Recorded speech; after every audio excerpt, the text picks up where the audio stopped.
ঈদ উৎসবে মেতে ওঠার অপেক্ষায় পুরো দেশ। প্রস্তুত জাতীয় ঈদগাহ। ৩ যুগ পর একসঙ্গে নামাজ পড়বেন রাষ্ট্রপতি, প্রধানমন্ত্রী। দেশবাসীকে শুভেচ্ছা রাষ্ট্র ও সরকার প্রধানের।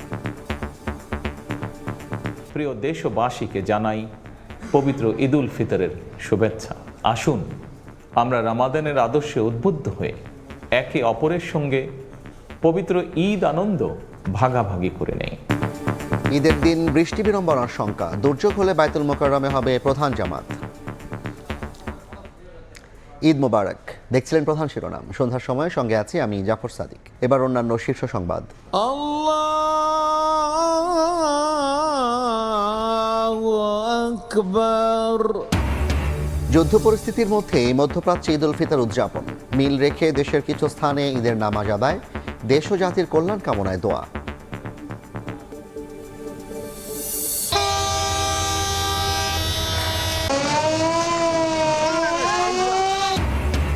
শেকড়ের টানে শেষ মুহূর্তেও নগর ছাড়ছে মানুষ। লঞ্চে ভিড়। চাপ না থাকায় ট্রেন বাসে স্বস্তি। টার্মিনালের বাইরে বাড়তি ভাড়া নিলে নিয়ন্ত্রণ কঠিন, বলছে মালিক সমিতি। টানা ছুটিতে ফাঁকা ঢাকায় চুরি ছিনতাই রোধে বিশেষ তৎপরতা। অপরাধ প্রবণ এলাকায় বাড়তি পুলিশ মোতায়েন। রাতেও থাকছে টহল। চিহ্নিতদের ধরতে বিশেষ অভিযান।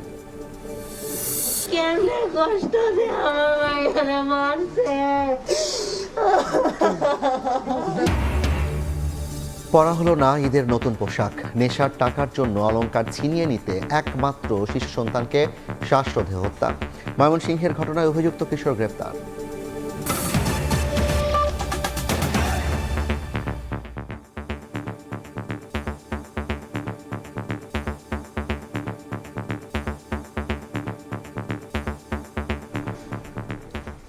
ঈদ উৎসবে মেতে ওঠার অপেক্ষায় পুরো দেশ। দেশবাসী সহ বিশ্বের মুসলিম উম্মাহকে পবিত্র ঈদ উল ফিতরের শুভেচ্ছা জানিয়েছেন রাষ্ট্রপতি মোহাম্মদ শাহাবুদ্দিন ও প্রধানমন্ত্রী তারেক রহমান।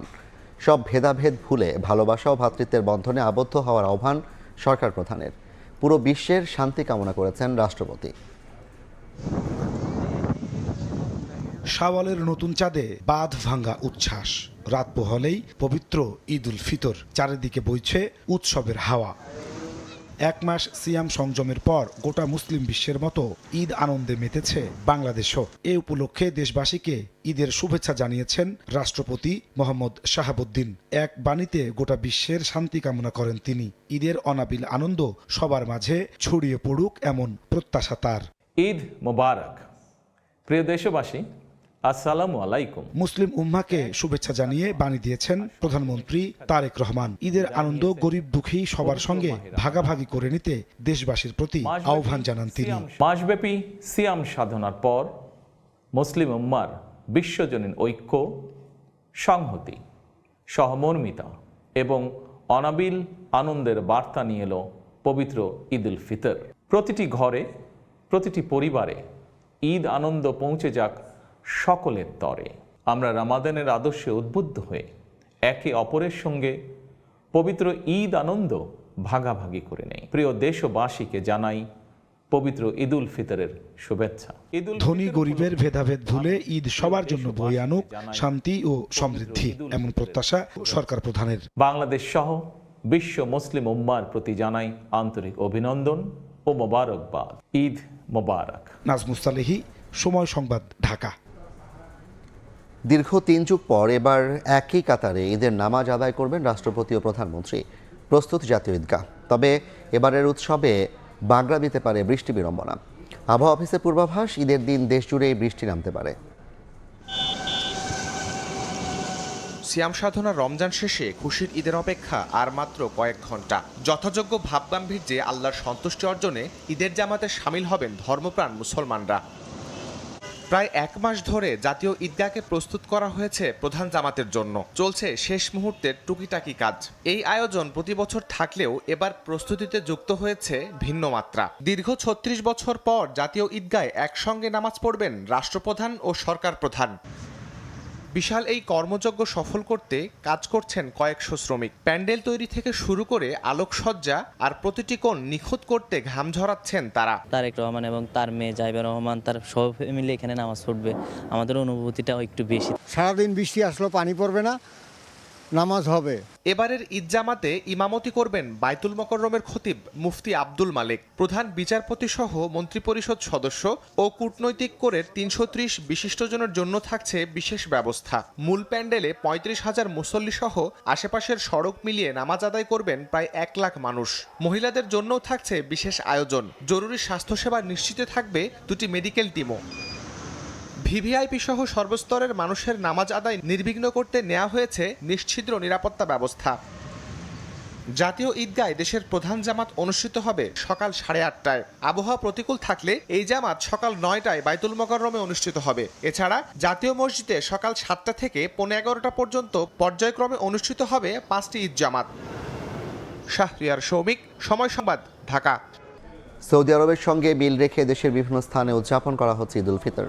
পটুয়াখালী, চাঁদপুর, মাদারীপুর সহ কয়েকটি জেলায় ঈদের নামাজে অংশ নেন মুসল্লিরা।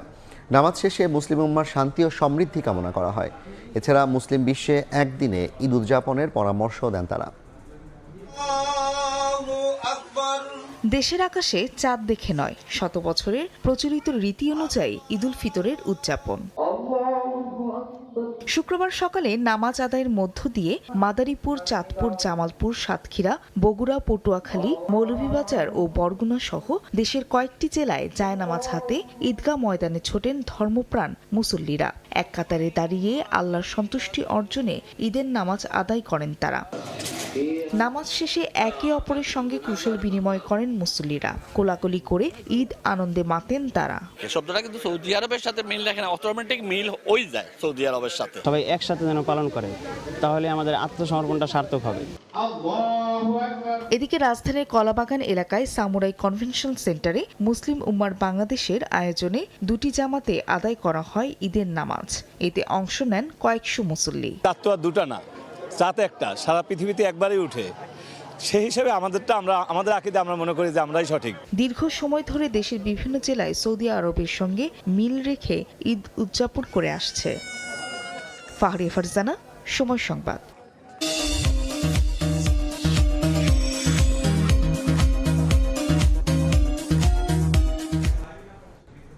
নৌপথে ঈদ যাত্রার খবর জানাতে সদরঘাট লঞ্চ টার্মিনালে আছেন সহকর্মী শাহিন আলম। সরাসরি যাচ্ছি তার কাছে।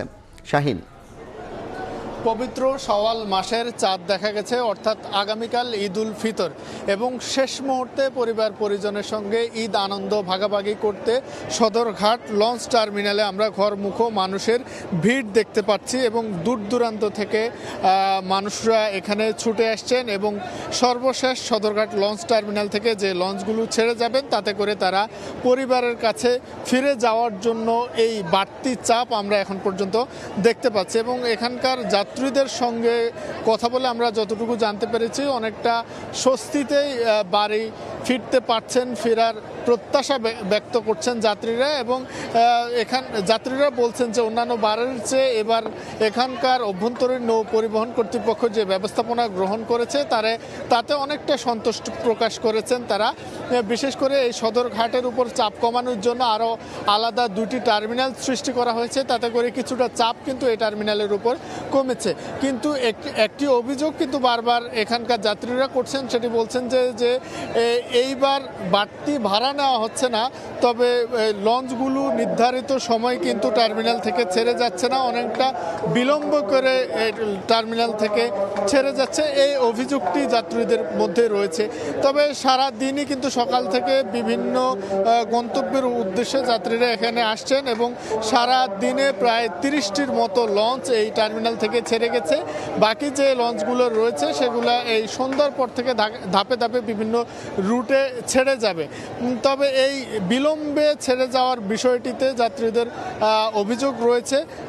সামনের দিনগুলোতে যেন এই বিষয়টিতেও এখানকার সংশ্লিষ্ট যারা রয়েছেন তারা যেন ভালোভাবে তদারকি করেন, সে দাবিটি তারা জানিয়েছেন। তবে জানিয়ে রাখি যে আজকে দিনভর বৃষ্টির কারণে, বিশেষ করে বিকেল বেলাতে গুড়ি গুড়ি বৃষ্টি হচ্ছিল, এই বৃষ্টির কারণে যাত্রীরা কিছুটা ভোগান্তিতে পড়েছে। এই বৃষ্টির ভোগান্তি বাদ দিয়ে মোটামুটি অনেকটা স্বস্তিতে শেষ মুহূর্তে বাড়ি ফিরতে পাচ্ছেন ঘরমুখো মানুষ। তো এই ছিল আমার কাছে সদরঘাট লঞ্চ টার্মিনাল থেকে বাড়ি ফেরা মানুষের সর্বশেষ খবর। সরাসরি যুক্ত ছিলাম রাজধানীর সদরঘাট লঞ্চ টার্মিনাল এলাকা থেকে। দেশে আনা হলো সৌদি আরবে মিসাইল হামলায় নিহত মোশাররফ হোসেনের মরদেহ। সকালে পরিবারের কাছে মরদেহ হস্তান্তর করেন প্রবাসী কল্যাণ ও বৈদেশিক কর্মসংস্থান মন্ত্রী এবং পররাষ্ট্র প্রতিমন্ত্রী। এ সময় প্রবাসী কল্যাণ মন্ত্রী আরিফুল হক চৌধুরী জানান, নিহতের পরিবারকে প্রাথমিকভাবে ৩ লাখ টাকা এবং সন্তানদের শিক্ষার খরচ বহন করবে সরকার। এদিকে মধ্যপ্রাচ্য সংঘাতে বাহরাইন থেকে সরকারি খরচে চার্টার ফ্লাইটে ভেসে ফিরছেন 280 জন প্রবাসী। পরা হলো না ঈদের নতুন পোশাক। নেশার টাকার জন্য রূপার চেইন ছিনিয়ে নিতে শ্বাসরোধে মা বাবার একমাত্র শিশু সন্তানকে হত্যা করে এবং লাশ রান্নার চুলায় লুকিয়ে রাখে। ময়মনসিংহের ঈশ্বরগঞ্জের এই ঘটনায় অভিযুক্তকে গ্রেফতার করেছে পুলিশ। তুমি টাঙ্গের মধ্যে তোয়া দেও, ময়লা হয়ে আমি বড় হয়ে এটা না খেলবা। একমাত্র মেয়ের জন্য ঈদের নতুন জামা জুতা কিনে রেখেছিলেন বাবা মা, কিন্তু নতুন পোশাক পরার আগেই লাশ হলো শিশু মরিয়ম আক্তার। পরিবারটিতে ঈদের আনন্দ রূপ নিয়েছে বিষাদে। স্বজনরা জানান, বৃহস্পতিবার দুপুর থেকে খোঁজ মিলছিল না ময়মনসিংহের ঈশ্বরগঞ্জ উপজেলার মারোয়াখালী গ্রামের মেজানুর রহমান ও রিমা আক্তার দম্পতির 4 বছরের মেয়ে মরিয়মের। পরিবারের লোকজন দিনভর হন্যে হয়ে আশেপাশে খোঁজাখুঁজি করেন। ইফতারের আগ মুহূর্তে এক প্রতিবেশীর বাড়ির রান্নাঘরের চুলার ভেতরে মেলে তার মরদেহ। আর বাবারে কইতাছে আমার লাগে মেন দেয় না, আর বাবা 2টা মেহেদি আনছে, আমার কইলা হাত দিতাল না। অনেক খোঁজাখুঁজি পরে তারপরে দিকে এই বাড়িতে রইছে, দিকে এই বাড়িতে মুখের ভিতরে একটা কাপড় দিয়ে রাখছে, কাপড়টা টাইনা পরে বার করছে। আমার এদিক দিয়ে কামসার দাগ আছে। আমি বাসি চাই। ঘটনার পর রাতেই একই এলাকার অভিযুক্ত কিশোর ইয়াসিন ও তার বাবা সাদ্দাম মিয়াকে গ্রেফতার করা হয়। পুলিশ জানায়, শিশু মরিয়মের গলায় 12 আনা ওজনের রূপার একটি চেইন ছিল। নেশার টাকার জন্য সেই চেইন ছিনিয়ে নিতে চেষ্টা করে ইয়াসিন। এ সময় শিশুটি কান্না শুরু করলে তাকে শ্বাসরোধে হত্যা করে পাশের একটি খালি বাড়ির রান্নার চুলার ভেতর ঢুকিয়ে রাখে। পরে সেই রূপার চেইন 18 বাড়ি বাজারের একটি দোকানে নিয়ে 1200 টাকায় বিক্রি করে সে। মাদক সেবনের জন্য তার এই রূপার চেইন বিক্রি করে মাদক কেনার জন্য মূলত এই হত্যাকাণ্ড ঘটা হয়েছে মর্মে প্রাথমিকভাবে ধারণা করা হচ্ছে। এই ঘটনায় মামলা দায়েরের পর গ্রেফতার আসামিকে আদালতে পাঠিয়েছে পুলিশ। ওবায়দুল হক, সময় সংবাদ, ময়মনসিংহ। এবার ঈদ কেনাকাটার খবর।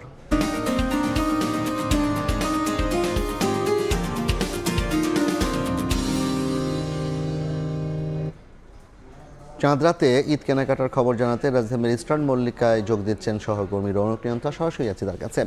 রৌনক, জাফর, ঈদের শুভেচ্ছা। সময় যতই গড়াচ্ছে ভিড় কিন্তু ততই বাড়ছে। আগামীকাল ঈদ এবং চাঁদ রাতের শেষ মুহূর্তের কেনাকাটায় উৎসবের আমেজ রাজধানীর বিপণী বিতানগুলোতে। শপিং মল থেকে শুরু করে ফুটপাত সবখানেই এখন মোটামুটি ভিড় দেখছি আমরা। যদিও আজ কেনাকাটার একদম শেষ দিন, তবু ক্রেতাদের মধ্যে কিন্তু আমরা আসলে বিন্দুমাত্র কোনো ক্লান্তি দেখছি না। তবে আজকের দিনটি ঢাকাসহ সারা দেশের ক্রেতা বিক্রেতাদের জন্যই কিন্তু বেশ কিছুটা চ্যালেঞ্জিং ছিল, কারণ সকাল থেকেই বেশ বৃষ্টি ছিল এবং বৃষ্টির কারণে কিছুটা ছন্দপতন ঘটলেও দুপুরের পর থেকে কিন্তু আবার স্বাভাবিক হতে শুরু করেছে এবং ইফতারের পর বেশ মানুষের আনাগোন আমরা দেখছি রাজধানীর এই বিপণী বিতানগুলোতে। এবং দুপুরের পর থেকে যে ক্রেতারা আসছেন তারা কিন্তু মূলত শেষ মুহূর্তে তাদের পাঞ্জাবি, 3 পিস কিংবা শিশুদের পোশাক কিনতে এসেছেন এবং তাদেরকেই কিন্তু আসলে আমরা বেশি দেখছি। বিশেষ করে নারীরা যারা বিভিন্ন প্রসাধনী, জুয়েলারি আইটেম কিনছেন তারাই কিন্তু আসলে বেশি আসছেন এই বিপণী বিতানগুলোতে। এছাড়া ছেলেরা যারা রয়েছেন তারা কিন্তু টুপি, আতর কিংবা এ ধরনের আসলে আনুষঙ্গিক যে জিনিসগুলো রয়েছে সেগুলো কেনার জন্য তারা আসছেন শপিং মলগুলোতে। আর শপিং মল কর্তৃপক্ষরা কিন্তু জানিয়েছেন যে যতক্ষণ পর্যন্ত ক্রেতা থাকবে ততক্ষণ পর্যন্তই এই যে শপিং মলগুলো খোলা থাকবে এবং অনেক মার্কেটে কিন্তু ভোর রাত পর্যন্ত খোলা থাকার নির্দেশনা দিয়েছে। এবং আমরা বেশ কয়েকজন ক্রেতার সঙ্গে কথা বলছিলাম দাম নিয়ে। এখানে মিশ্র প্রতিক্রিয়া আমরা দেখেছি। অনেকে বলছেন যে শেষ দিন হলেও অনেকে দাম বেশি রাখছে, আবার অনেক ক্রেতাই কিন্তু বলছে যে শেষ মুহূর্তে বেশ সস্তাতেই তারা কেনাকাটা করতে পারছেন। তবে সব জটিলতাকে ছাপিয়ে ঈদের আনন্দ ছড়িয়ে যাক সবার মাঝে, এই প্রত্যাশা। তো এই ছিল চাঁদ রাতের কেনাকাটার সবশেষ আমার কাছে। সরাসরি জানছিলাম চাঁদ রাতের ঈদ কেনাকাটার খবর। সিঙ্গাপুরের বিপক্ষে এশিয়ান কাপ বাছাই নিজেদের শেষ ম্যাচ ও ভিয়েতনামের বিপক্ষে ফিফা প্রীতি ম্যাচের জন্য 23 সদস্যের দল ঘোষণা করেছে বাফুফে। আগামী 26 মার্চ সিঙ্গাপুরের বিপক্ষে এশিয়ান কাপ বাছাইয়ের ম্যাচে লড়বে বাংলাদেশ। তার আগে ভিয়েতনামে একটি প্রীতি ম্যাচ খেলবে জামাল ভুঁইয়ারা। এই দুই ম্যাচের জন্য রাতে দেশ ছাড়বে লাল সবুজ। ইনজুরিতে বাদ পড়েছেন সোহেল রানা জুনিয়র, ডাকপান্ডি ডিফেন্ডার ইসা ফয়সাল, বাদ পড়েছেন মিডফিল্ডার মানিকম। দলের সঙ্গে আগামী পরশু দিনে ভিয়েতনামে যোগ দেবেন হামজা চৌধুরী।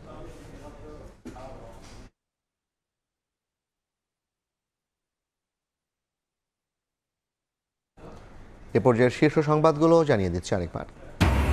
ঈদ উৎসবে মেতে ওঠার অপেক্ষায় পুরো দেশ, প্রস্তুত জাতীয় ঈদগাহ। 3 যুগ পর একসঙ্গে নামাজ পড়বেন রাষ্ট্রপতি, প্রধানমন্ত্রী। দেশবাসীকে শুভেচ্ছা রাষ্ট্র ও সরকার প্রধানের।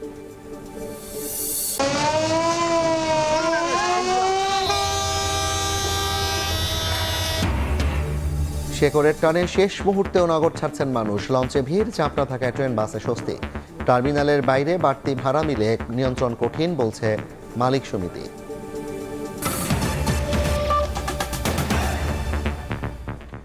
এই ছিল সন্ধ্যার সময়। জনপদের সময় নিয়ে আসছি কিছুক্ষণ পর, সঙ্গে থাকুন সময়।